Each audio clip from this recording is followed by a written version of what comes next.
Bonjour à tous, comment vous allez? Moi c'est Comporé Aruna, promoteur de fermier de Ouaga. Voilà, aujourd'hui nous allons vous parler d'un sujet très important qui est la rentabilité de l'élevage.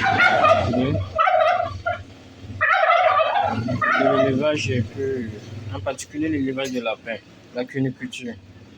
Voilà, parce que beaucoup de personnes posent ces questions, est-ce que l'élevage il est rentable? Est-ce que l'élevage de lapins il est rentable?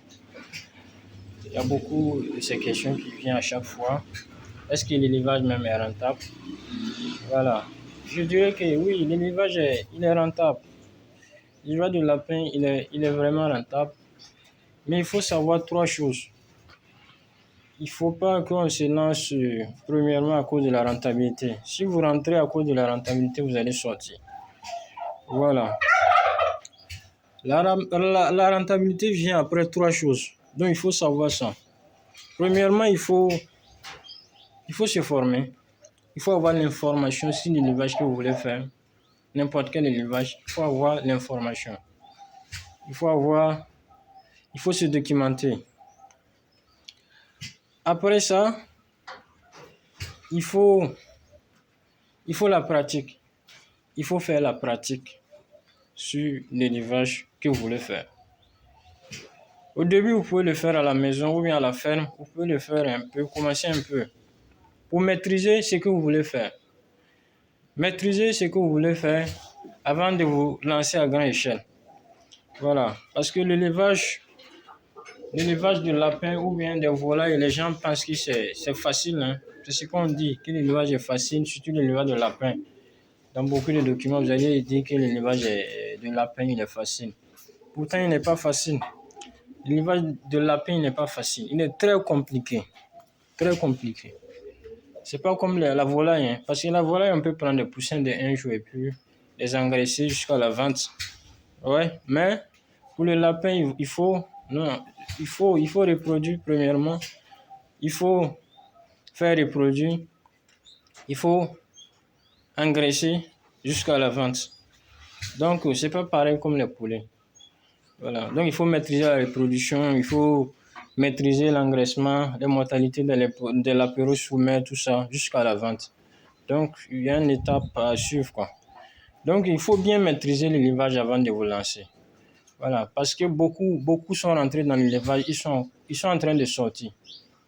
Pas l'élevage de lapins seulement. Si vous rentrez en brousse, à couvrir presque partout, vous allez voir les fermes qui ont commencé, les gens ont investi, ils ont fait des gros bâtiments, ils ont mis des fourrages, mais ils sont en train de reculer, de courir. Certains mis en location. Donc 90% des élevages sont en train de fermer. Ils sont en train de fermer parce qu'on les a dit que c'est rentable. Si je investis 1 million dans 6 mois, j'ai 2 millions, 3 millions. Oui, c'est vrai. Ça, c'est vrai. Mais il faut maîtriser les étapes avant d'arriver à ce niveau-là. Si vous voyez les grands éleveurs qui sont là, ils n'ont pas commencé comme ça. Hein. Si vous voyez, certains vous expliquent ce qu'ils ont vu dans l'élevage, je serais trop étonné parce qu'ils ont croisé beaucoup de difficultés. Donc l'élevage, c'est comme ça. L'élevage, il y a trop de difficultés. Oui, mais le fait d'être dedans, d'avoir l'expérience, c'est après l'expérience que l'élevage commence à faire. Mais si vous rentrez à cause de la rentabilité seulement, vous allez sortir. Malheureusement, c'est ce qu'on constate. Beaucoup sont rentrés, ils commencent à reculer. Beaucoup ont pris des prêts, investi dans l'élevage, parce qu'on les a dit que le bénéfice est à 5% ou 40%, 60% ou 100% même. Ils sont rentrés, les montants ont commencé, ils commencent à abandonner. Donc, l'élevage il n'est pas facile comme les gens pensent. Quoi. Parce que ce sont des vies, en fait, ce sont des vies. C'est comme les humains aussi. Voilà. Comme ce sont des vies, là, on peut pas tout maîtriser. On a beau faire les traitements, mais quand la maladie vient, on peut rien. On peut rien. Donc, l'expérience, vraiment, ça compte. Voilà. Si vous voyez les grandes fermes, il faut savoir que c'est après beaucoup d'années qu'ils ont commencé à rentabiliser l'élevage. Voilà. Donc, il faut travailler dur, il faut travailler intelligemment pour que l'élevage puisse être rentable. Donc, le troisième point, c'est la persévérance. Il faut persévérer. Il faut avoir la patience. Il faut travailler aussi intelligemment. Il faut travailler intelligemment. L'un des causes qui font que beaucoup ferment les trucs là, les fermes là, c'est quoi? On ne peut pas prendre l'élevage et puis confier avec des enfants et puis passer chaque week-end. Si vous faites ça, vous perdez. C'est la perte totale. On ne peut pas confier l'élevage à quelqu'un parce que vous n'avez pas les mêmes passions. C'est toi qui as mis ton argent et tu sais ce que tu recherches dedans. Donc, on ne peut pas prendre l'élevage confié à des basses courriers et puis passer chaque week-end. Des gens viennent des fois chez moi, je les conseille. Si tu ne peux pas aller à la ferme chaque jour ou chaque 2 jours, là, c'est mieux de laisser.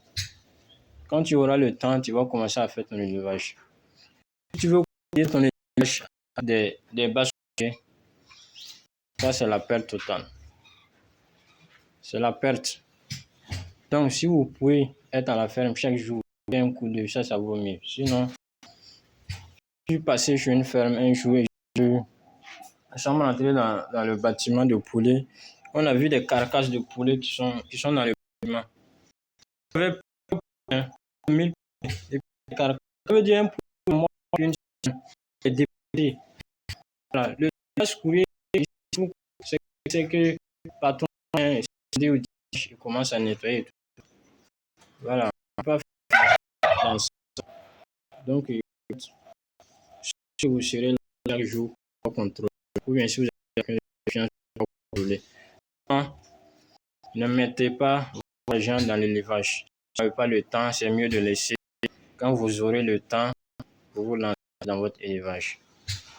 Voilà, toute la patience. Si vous n'êtes pas patient, si vous êtes pressé, ça ne marche pas en élevage.